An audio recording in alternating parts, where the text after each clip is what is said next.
Está el doctor Freddy Viejo, experto jurista, ex defensor del pueblo, ¿verdad? No público, del pueblo. Nos da mucho gusto recibirlo siempre. Buenos días, bienvenido.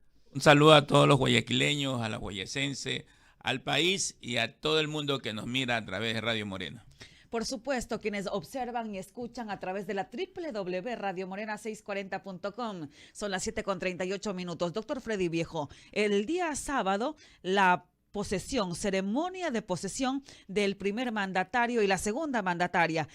4 años más que vienen para el gobierno del presidente Daniel Noboa. Y en el discurso para el cambio de mando o de posesión habló algunas cosas, pero a propósito de su experticia en el ámbito jurídico, habló de reformas. ¿Cuál es su opinión? ¿Qué opinión le merece el discurso enmarcado o en materia jurídica, legal, a propósito de las reformas constitucionales que habló? Los discursos son lineamientos o directrices breves y cortos, que lo que generan es una proyección a su plan maestro de desarrollo del país que tenga, ¿no? El discurso que duró a nivel nacional, que han contabilizado los minutos, 21 minutos, fue uno de los discursos más largos que el presidente ha dado en relación a los demás discursos de intervención en su breve temporada de presidente interino, llamémoslo así, ahora es el primer mandato que tiene. Ese discurso también fue llenado de esperanza, indicó que iba a ser unas declaraciones de reformas presupuestarias que generen estas reformas en leyes, y estas leyes que generen bienestar para todos los ecuatorianos. Pero él tiene la obligación jurídica de un término no más allá de 90 días de presentar al país el Plan Nacional de Desarrollo del país, que es el plan maestro con la que se van a derivar las políticas públicas institucionales, donde se va a determinar qué políticas públicas a través del legislativo se quiere reformar, codificar, modificar, revocar o crear.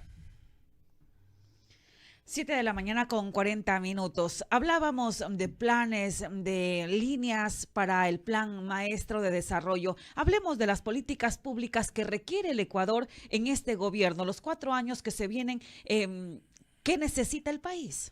Las políticas públicas que se requiere el gobierno van atado al Plan Nacional de Desarrollo del país que él construye y que él ha ofrecido en su campaña.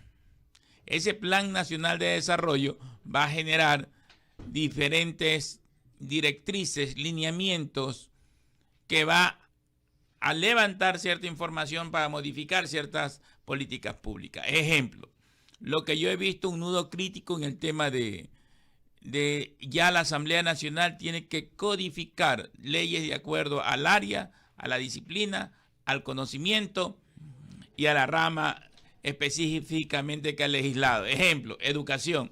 Tenemos la ley intercultural de educación, tenemos la ley de educación superior, tenemos la ley que crea el CNESID, tenemos que el CNESID tiene también capacidad normativa, pero en lo administrativo también tenemos la ley de la LOSEC, tenemos la ley de discapacidad que habla de educación inclusiva, tenemos la ley de contra la violencia de la mujer y la mujer que habla de educación de género. Entonces, ¿qué es lo que se debería hacer? Es levantar una información o codificar la información de acuerdo a la disciplina y qué hace falta para el Ecuador para la construcción de normas claras, previas y predecibles para la construcción de una seguridad jurídica a largo plazo y no estar en la interpretación de jueces, ciudadanos, abogados o funcionarios de cada norma que existen dentro del país. Habló de reformas del presidente de la República, Daniel Noboa, y aunque no la mencionó, yo sí quiero consultarle a usted cuál es la opinión respecto del proyecto de ley que ya se discute y habrá un informe para el primer debate de la Comisión de Desarrollo Económico. Este proyecto de ley orgánica para afectar la economía criminal. Por eso yo hablaba en mi anterior intervención cuando ustedes me invitaron de que la Constitución del 2008 habla de la fiscalización ciudadana. El soberano a través de veeduría puede fiscalizar ciertas políticas públicas o políticas normativas que vayan en contra de la Constitución y los convenios internacionales. Es necesario hacer un análisis técnico, jurídico de la realidad del país, lo que necesita el país modificar, y adicionalmente ese análisis técnico, jurídico, imparcial, apolítico, solamente dirigiendo y fortaleciendo las políticas del gobierno, tanto legislativa como normativa, con el objeto de tener una tercera vía de decirle, presidente, de acuerdo a la fiscalización ciudadana, nosotros podemos detectar de lo que usted está solicitando, nos llena de buenas intenciones. Pero para solicitar eso, primero tiene que usted cambiar la Constitución de la República. El contexto, decía temprano, muy, pero muy sabia. Oiga, aquí hablan de manera muy fácil. No, traiga el proyecto Juan XYZ. Vea el de acá, el de allá, en tal latitud, en el mundo global, ¿no? E incluso lo mal que le hace cuando se hace extralimitaciones. El excesivo reenviar y reenviar. Una trasplantación de una norma, y en la era de la constitucionalidad, doctor Freddy Viejo, ex defensor del pueblo, experto y también activo, sujeto activo, en esta generación de opinión para beneficio de una sociedad. No funciona así como muchos lo creen. Tiene que haber un miramiento fijo de la realidad social, tanto del país en donde se ha dado y el receptor donde se quiera trasplantar este tipo de medidas. Totalmente de acuerdo. Yo creo que cada vez que la ciudadanía se organiza mediante veeduría y ejerce una fiscalización ciudadana, pone contra la pared al gobierno nacional a fin que garantice los derechos plasmados en la Constitución de la República y a los funcionarios a transparentar, a ejecutar con eficiencia, oportunidad y eficacia las políticas públicas que bajo su competencia y su jurisdicción pueden generar bienestar en seguridad, en educación, en trabajo, en inversión, en comercio, en tributación, en fiscalización. Bueno, un gran abrazo para todos, queridos hermanos de mi patria primera, Guayaquil, hermanos de la patria ecuatoriana. Sí, el doctor Viejo es un hombre muy preparado en este tema, defensor de las causas justas del pueblo ecuatoriano, defensor del pueblo, porque defender al pueblo no es tan fácil, demanda de mucho sacrificio, demanda de muchas convicciones, a veces también hasta de oposiciones, pero de oposiciones que son felizmente minoritarias. Pero, ¿qué más podemos hacer para nuestro pueblo, para que nuestro pueblo vaya por el camino de la prosperidad, de la tan ansiada prosperidad, de la bendita prosperidad? Yo creo de que en el plan maestro que haga cualquier presidente de la República, en cualquier momento, debe contar con un levantamiento de información, como les hablaba, de habilidades, destreza por parroquia, por cantón, por provincia, por región, por el país. También debemos nosotros determinar las necesidades a través de este catastro nacional, qué necesidades tiene cada parroquia, cada cantón, cada provincia, porque en base al territorio y en base a las necesidades del territorio se construyen las políticas públicas para llevar bienestar a ellos. Pero si nosotros improvisamos, generamos que la improvisación se convierta en políticas públicas momentáneas, en ese momento esas políticas públicas momentáneas nacen muertas y mueren muertas, pues no se genera ni un efecto jurídico, ni un efecto social, ni un efecto político. Y para que estas políticas públicas tengan latido en el corazón, necesitan presupuesto. Y si no hay presupuesto, los temas latentes... Oiga, Roberto, y nuestro pueblo habla así, ¿no? Mueren muertas. Terminan muertas, lógico, pero nuestro pueblo dice así, o sea, mueren quiere decir terminan. O sea, desde su nacimiento, nació muerta. Nacen muertas, así es. Nació muerta. O sí, inútil. Imagínense, antes, será unos 30 años, Lucho, que me deja mentir, que existía Emprovic. Sí, Empresa de Productos Vitales. Ya. Y ENAC también había. ENAC. Y era muchísimo más económico, más barato que comprar en la tienda. Sí, las lentejas, por ejemplo, que no había en el Ecuador, habían las sardinas, una serie de productos. La vuelta a la democracia. Hoy tenemos alrededor del 79% del desempleado y empleo informal. Lucho, se me viene una idea, ¿no? Sí. tenemos nosotros ubicamos Guayaquil, Santa Elena, tenemos alrededor de varias o cientos de hectáreas improductivas. Y si tenemos mano de obra y tenemos tierra improductiva, y si queremos generar bienestar, porque cada día los alimentos se vuelven mucho más caros, lo normal es construir un gran Emproví nacional, parroquial, cantonal, provincial, para que esta gente que está en el desempleo, a través de sus habilidades, su destreza, porque algunos serán mecánicos, otros serán albañiles, otros serán pintores, otros serán soldadores, otros serán agricultores, comenzar a construir el gran Emproví del país, ¿no?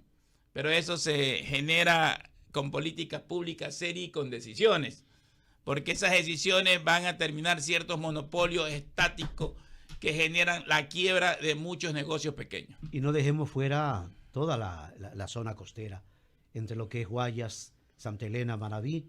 No se olvide ese enfoque que tenían nuestros mayores. El granero de América. ¿Por qué le pusimos el granero de América? ¿Y dónde abarca? ¿De dónde a dónde? Sí. Entonces, yo creo que es el momento, por eso yo hablo, si nosotros levantamos un catastro de habilidades y destreza y levantamos un catastro de necesidades del territorio mínimo, de la parroquia, cantón, provincia, y de esa manera tenemos nosotros cuántos desempleados tenemos en el cantón Guayaquil, en las parroquias Jiménez, en las parroquias Febres Cordero, en la parroquia, y qué podemos nosotros crecer en relación a eso. Tenemos nosotros ya también la materia prima, el insumo, para generar fuentes de empleo, para generar una oportunidad de esperanza. Lo que nos vendió el presidente en las líneas de declaración fue una oportunidad de esperanza. Pero esa oportunidad de esperanza queremos que aterrice en decisiones. Y esas decisiones, materializarlas, debe ser fiscalizada por los ciudadanos. Bueno, Emproví nació en el año 1971, un 18 de marzo de 1971, en el gobierno de ese gran presidente, el doctor José María Velasco Ibarra. Yo siempre digo que fue un gran presidente, porque sin petróleo, sin crudos y nada de esto, sin minería, había carreteras en el Ecuador y había una agricultura bastante interesante con un presupuesto en dólares bajísimo, porque estábamos en Sucre en ese momento, pero bajísimo. En todo caso, esas buenas intenciones, en realidad, pues, del doctor Velasco Ibarra la impulsó también pues el gobierno militar que hubo en ese entonces, una vez que lo destituyeran al presidente Velasco. Bueno, ¿y cómo sí funciona en lo privado y no puede funcionar en lo público?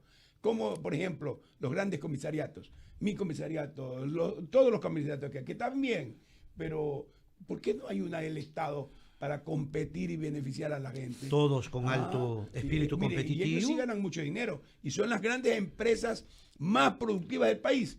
¿Por qué no podría ser Emproví esa empresa productiva, gran productiva, como es el Banco del Pacífico, por ejemplo, que yo me opuse siempre a su venta y hay que oponerse a la venta? Lo que hay que tener es buenos administradores y seguir ganando recursos económicos para el país. A venderla a precio de gallina pestada. Lógico, eso lo querían hacer, pero no lo van a hacer. Aunque y ni lo harán. Ni lo harán tampoco, porque eso es una empresa de emblema nacional, el Banco del Pacífico. Inclusive el presidente de la República en su discurso indicó que el Banco del Pacífico ha sido uno de los bancos más productivos del país. Así es. Entonces, vender un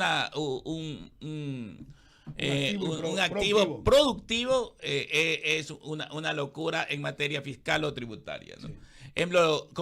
¿Cómo no soñar? Soñemos un poco, ¿no? Sí. Soñemos en esas políticas públicas que podrían generar miles de empleos para miles de ciudadanos. Y es que también habló de sueños del presidente de la República y dijo que ahora en estos 4 años se harán realidad nuestros sueños. Las obras, es el tiempo de las obras, dijo. Mira, las fiestas democráticas o las elecciones democráticas de alguna manera alimentan la esperanza. Y la esperanza alimenta los sueños. Nosotros queremos que el sueño que tenemos de inseguridad, que hoy es una pesadilla, termine. Nosotros queremos encontrar unas políticas públicas de innovación, de creación de empleo. Queremos nosotros dejar de soñar de que nuestros adolescentes en las escuelas, en las afueras de las universidades, sufren de asesinatos o adicionalmente la inseguridad los lleva a tomar rumbos oscuros por la necesidad de sobrevivir en un país que no hay trabajo. Queremos dejar de soñar para eso.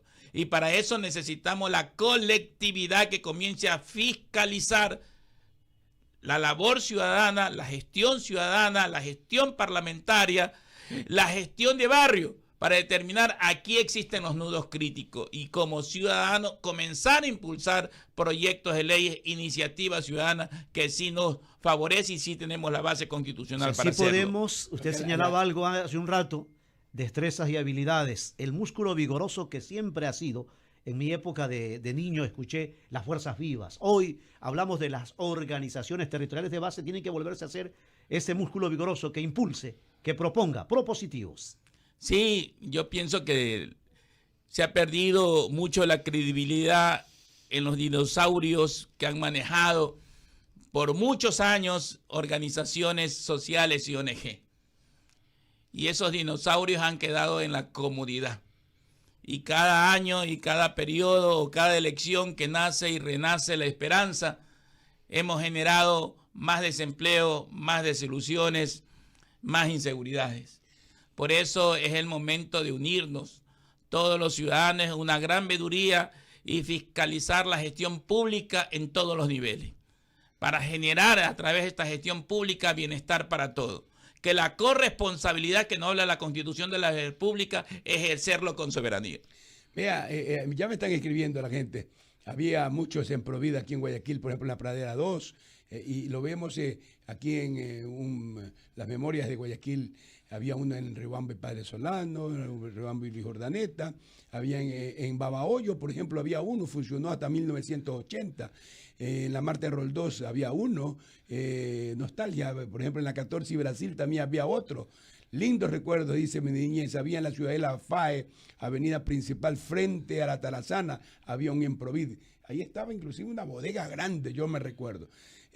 Habían muchísimos, muchos. Bueno, en todo caso, en la Pradera también. Aquí en los años 90 lo desaparecieron por gusto. Es una injusticia, ¿no? En Fertiza hubo otro. En Manta hubo uno, vea ustedes, queridos amigos. En el Cerro del Carmen también hubo, en la Cuarta Avenida, a la subida por la calle Bacarizo Moreno. O sea, el pueblo estaba atendido. En la Floresta Sur había otro. En Provida había, en la avenida en Naranjito, en el Cantón Naranjito había uno. En la avenida Guayaquil y la 10 de agosto y Pichincha. Vean ustedes, aquí hay una serie de informaciones que nos mandan, que la podemos leer nuestros hermanos. En la cuarta, la 14 y Cuenca, en la 11 y Febre Cordero. Bien, miren ustedes, hermanos del país. O sea, ¿por qué no reactivar eso para que nuestro pueblo esté atendido? Yo creo que eso podría reactivarse con un valor agregado. Que los productos que se vendan en provincia sean productos orgánicos. ¿Cómo podemos utilizar esa situación con la mano de obra de desempleado que existe? La mayoría de los latinos americanos que viajan a Europa, a los Estados Unidos, van a los campos a producir.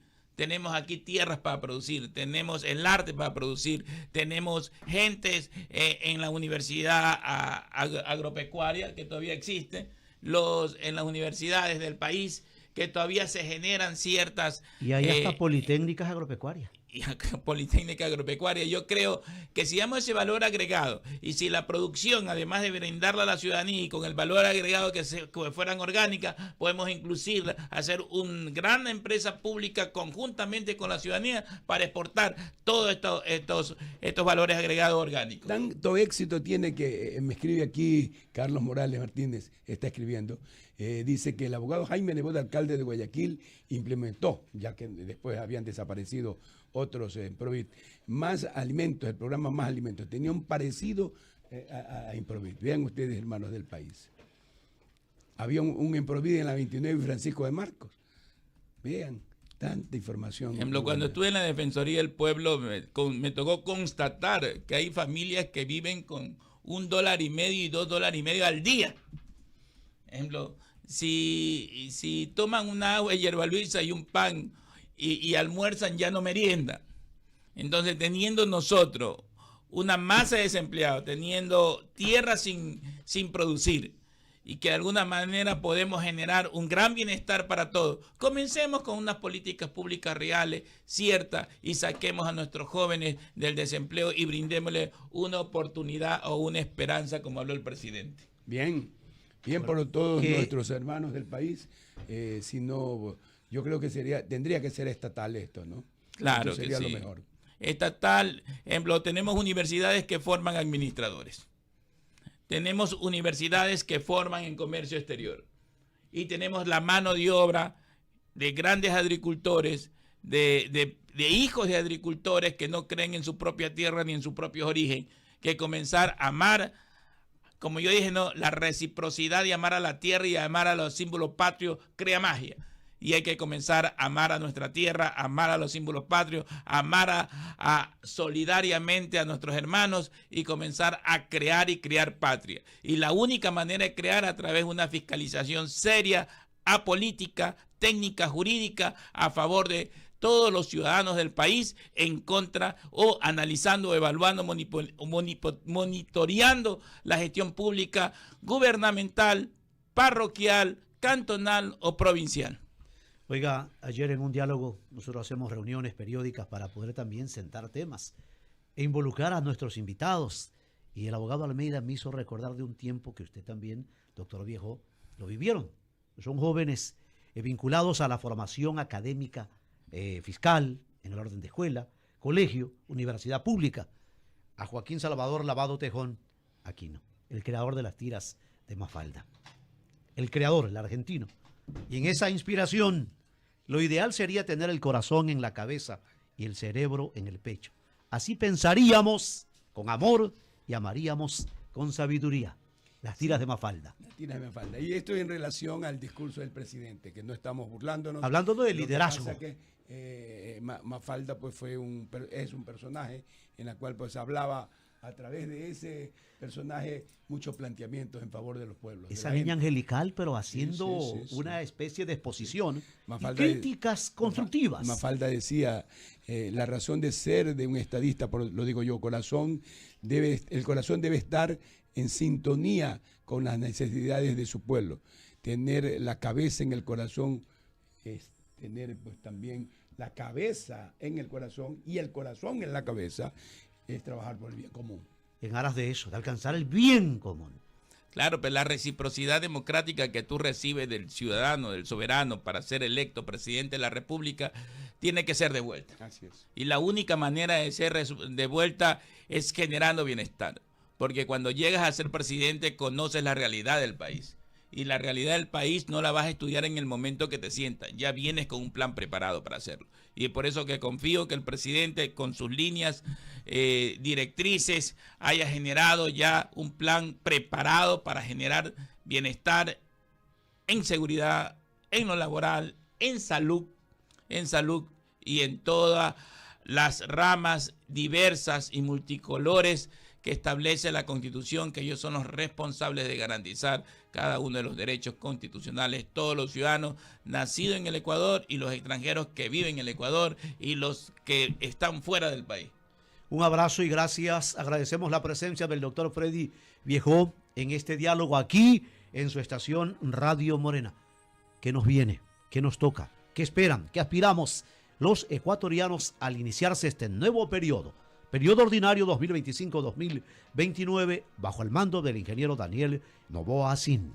Gracias por venir a Radio Morena, doctor Freddy Viejo. Yo les agradezco a ustedes por invitarme y nuevamente nosotros, a fin de no hacer esta una situación política, hemos gestionado con algunos líderes sociales y personas muy prominentes de Guayaquil lanzar la veeduría ciudadana a nivel nacional en el mes de julio. En el mes de julio lanzaremos y comenzaremos a la construcción de políticas públicas serias, técnicas, jurídicas, que no vayan en contra del gobierno, por lo contrario, que estas políticas, que estas iniciativas, que nosotros hagamos un estudio completamente gratuito, donde no van a pagar consultoría y que vamos a brindar nosotros nuestros conocimientos en diferentes áreas de los profesionales que de alguna manera van a conformar esta veeduría a nivel nacional, a fin de que construir el país, un país de paz, un país de tranquilidad, como así lo prometió el presidente en su discurso. Una igualdad una igualdad que todos Equidad. deseamos. Sería un excelente nombre que esta sabiduría se llame igualdad. Ah, caramba, qué bien. Vea Muchas usted. gracias. 8-3 minutos en Radio Morena. Fuerza, hermanos ecuatorianos. Eso también significa, Mafalda, fuerza, Sí. fuerza, fuerza, hermanos ecuatorianos. Todos unidos para alcanzar